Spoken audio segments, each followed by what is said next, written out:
I'm gonna go see Mark Norman in it. Really? He's coming September, I think it was 23rd, 24th. Where? At Comedy Connection. I just bought my tickets today. Oh my god, dude! I know. I want to go see him. Mark His Norman's... last thing on Netflix, was it Netflix or YouTube? YouTube. It was YouTube. It was Yeah. like it was just spitfire joke after joke after joke. It was like 5 jokes a minute for an hour.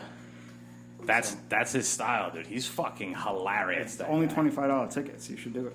Yeah, Michael Rappaport's going like I think a couple weeks after him, and it's like $40 tickets. Yeah. I'm like I think Mark Norman's a way better comic, and I feel like he's a bigger name. I was kind of surprised that he'd have such cheap tickets. Yeah.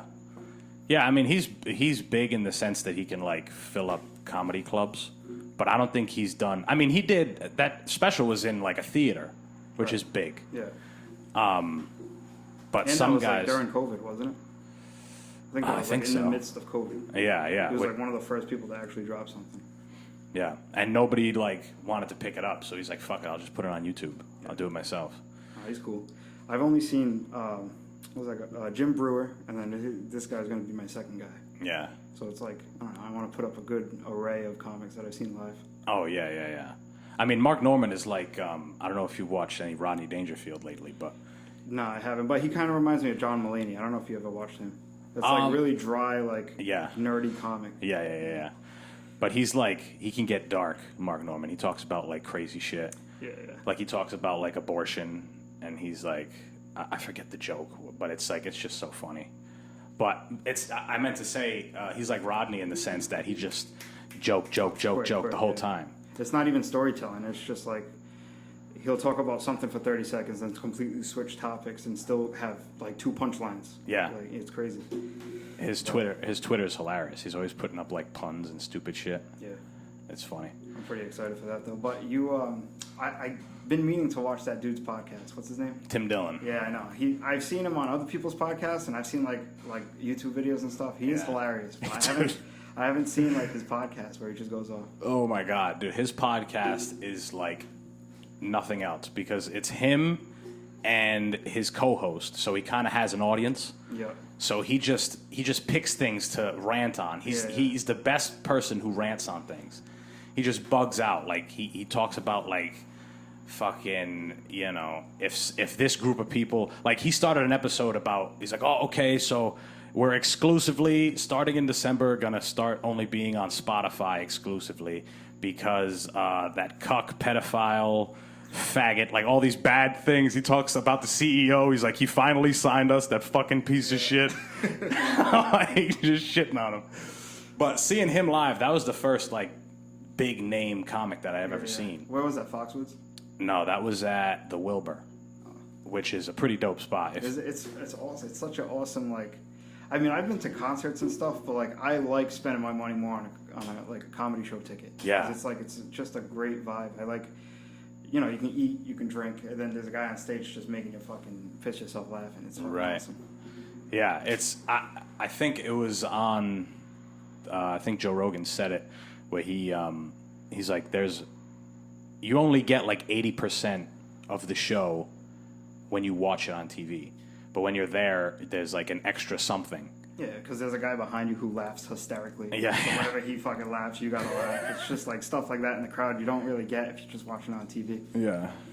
Yeah, he fucking, like, and he's another one who the whole entire time, Jim Brewer probably had a similar thing, Mark Norman would probably do the same thing. Most of the time, people are laughing. Like, most of the entire, like, the whole show, people are just, oh, fuck. Well, Jim Brewer is totally different from like, he has crazy energy where he's just screaming and, like, making fucking crazy sounds. Sweating. Yeah. So, he's going to get laughs no matter what. Mark Norman has to be, like, clever, and the audience has to be quick enough with, like, understanding the jokes. Yeah. So. That's a good way to put it. Hopefully the crowd's good when we go.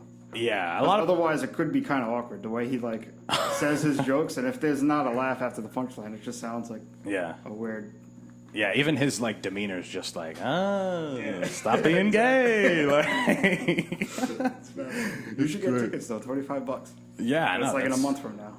Yeah, a lot of comedians I hear like doing small venues like that. Yeah. It's more personal with the crowd and stuff. Yeah, definitely. And that's why I like the Wilbur Theater. I thought it was like, because he put a picture up on Instagram of like just the theater with nobody in it. And I was like, damn, that place looks pretty big.